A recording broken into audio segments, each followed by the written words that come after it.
السلام عليكم ومرحبا بكم في قناة لا بوزيتيف. معكم إيمان أنور تازي، نيوتريسيونيست كوسميتولوج لابورانتين. شوفوا بعدا قبل ما نبدا الفيديو، شوفوا معايا هذا لو جيل هذا، شوفوا كيفاش زوين، شوفوا كيفاش كيهبط، شي حاجه رائعه رائعه رائعه رائعه رائعه. شوفوا شحال زوين، شفتوا؟ الوغ الفيديو ديالنا اليوم غادي يكون على فايت هضرت عليها، ولكن اليوم بغيت نهضر عليها واحد الشكل مختلف. غادي يكون على بذور القطونه، غيكون على البسيليوم ولا على بذور القطونه، باعتبارها واحد الكوب فان رائع. الناس اللي بغاو ينقصوا شويه في لو بوا، او لا بغاو يضبطوا الشهيه ديالهم، الناس اللي عندهم السكري، كوليسترول، الناس اللي عندهم ترانزيت انتستينال ديالهم ما وقعش، عندهم امساك متكرر، فهاد البذور ديال القطونه ولا البسيليوم غتعاونهم بواحد الشكل كبير. دونك الفيديو ديال اليوم غيكون على هاد البذور ديال القطونه. غير تبعوا معايا مزيان، غنوريكم دي زاستيوس زوينين بزاف، وندير لكم مقارنه مع بذور اخرين.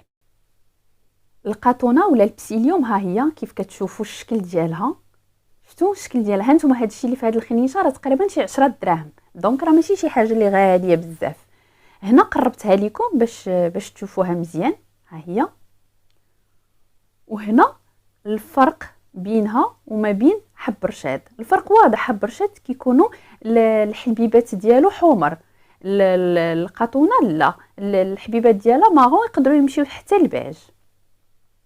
وهنا الفرق بينها وبين بذور الشيا، دونك هنا كيبان لكم واضح الفرق ما بين هاد البذور هادو بثلاثه، ما بين حب رشاد وبذور الشيا وما بين القطونه، باش ما تبقاوش تخلطوا بيناتهم.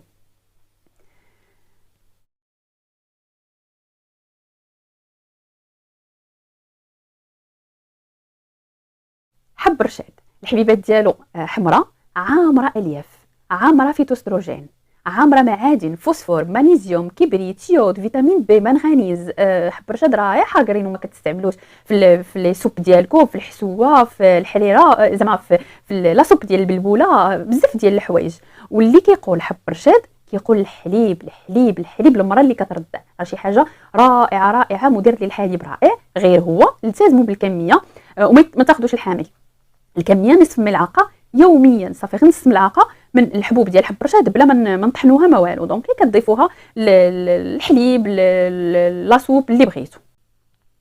هنا بذور الشيا، البذور ديال الشيا الطعم ديالها محايد، الحبيبات ديالها صغار، ممتازه لكل شيء. هاد بذور الشيا عندك السكر، عندك الضغط، عندك ارتفاع الوزن، عندك امساك، كدير شي سبور، ما تلقاش حسن منها في الاوميغا 3، وما تلقاش حسن منها في البوتاسيوم. يا سلام، بذور الشيا والبوتاسيوم 407 ملغ لكل 100 غرام، وبالتالي هنا بذور الشيا راها كتفوق على الموز من حيث لا ريشيس ديالها في البوتاسيوم.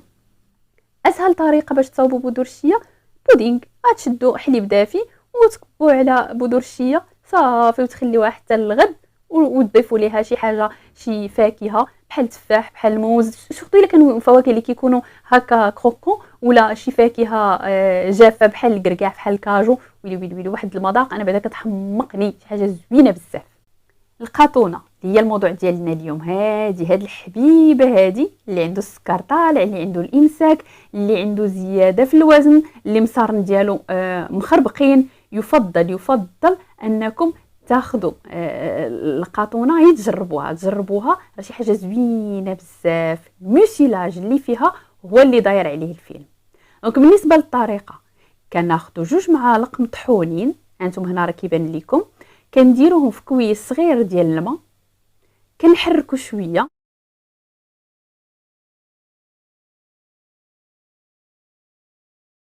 هانتوما ما حدك كتحرك وهي كتطلق هذاك لو جيل. شفتوا هذاك لو جيل راه هو كلشي. دونك ها هو لو جيل، من بعد 5 ديال الدقائق شوفوا كيفاش كيولي، شي حاجه واو.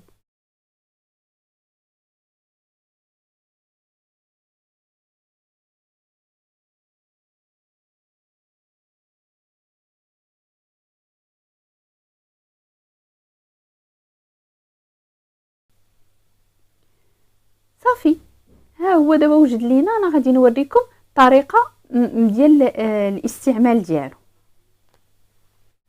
الوغ بعد ما غتكونوا وجدتوا هذاك لو جيل ديال البسيليوم راه ساهل كما قلت لكم. ها كتخويو الماء عادي على 2 معلقات يكونوا مطحونين، كطحنوهم غير في المولينكس ديالكم وصافي كيخرج لكم.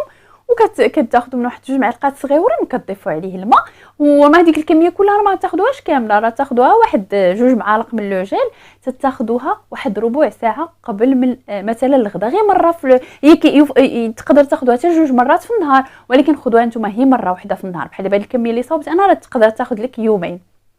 صافي كتاخذ 2 معالق قبل من الغداء بواحد ربع ساعه باش ما تحش بداك الجوع. ولكن اوبليغاتوارمون 2 كيسان كبار ديال الماء مباشره من بعد ما كتاخذ هذاك لو جيل.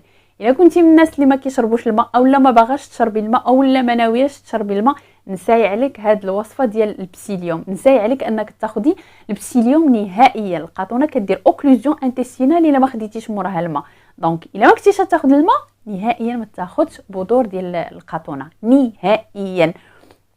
دونك صافي كتاخدها وتدوز واحد ربع ساعه ومن بعد راه كتاكل الماكله ديالك كتحس بانها كدير لك واحد هي ليفي ديالها كوب فان. ما كتخليكش تجوع بزاف وما كتخليكش تغلق في الماكله. وهذا الشيء علاش ما كتخليكش الا بغيتي ما تزيدش في الوزن ما تزيدش في الوزن بزاف. وحتى الا بغيتي تنقص في الوزن كتولي كتقلل الكميه. طبعا البسيليوم راه ماشي بوحدها، راه البسيليوم مع الرياضه مع نقصوا شويه اليمنه اللي بغى ينقص، واللي بغى يزيد عاوتاني راه كاينين حوايج اخرين باش يزيد الوزن ديالو. حاجه اخرى نقولها لكم على القاطونه ما تاخذش مع الوقيته ديال الدواء. مثلا كتشربي شي دواء معين خاصك اما تاخديها قبل من هذاك الدواء بساعتين او لا من بعد من الدواء بساعتين، سينو راه توقع شي تفاعل غذاء دواء بيناتهم. دونك يفضل اي دواء. الناس اللي عندهم الدرقيه يقدروا ياخذوا القاطونه، الناس اللي عندهم امساك، الناس اللي عندهم سكري ممتازه ليهم، اللي عندهم كوليسترول طالع كتعاون في انها تهبطوا مفيده بزاف. طبعا الناس اللي عندهم امساك، الناس اللي عندهم زياده في الوزن، دونك شي حاجه اللي زوينه بزاف وما تستعملوش منها كميه كبيره. المذاق ديالها كاين اللي غتجيه مذاق محايد نوعا ما، كاين اللي ما يعجبوش شويه. ما كاش يعجبك شويه تقدري تزيد عليها واحد طريقه ديال العسل الا بغيتي صافي. ولكن الا كنتي غتستعمليها لانقاص الوزن، العسل راه حسبيه مع لي كالوري ديال النهار لانه راه دي كالوري اللي زايدين. دونك صافي هذا هو كيفاش كتستعملي البسيليوم. كما قلت لكم البسيليوم راه شي حاجه اللي زوينه بزاف، موجوده عند الهري، موجوده عند العطاره، موجوده في لي سوبر مارشي، راه كاينه.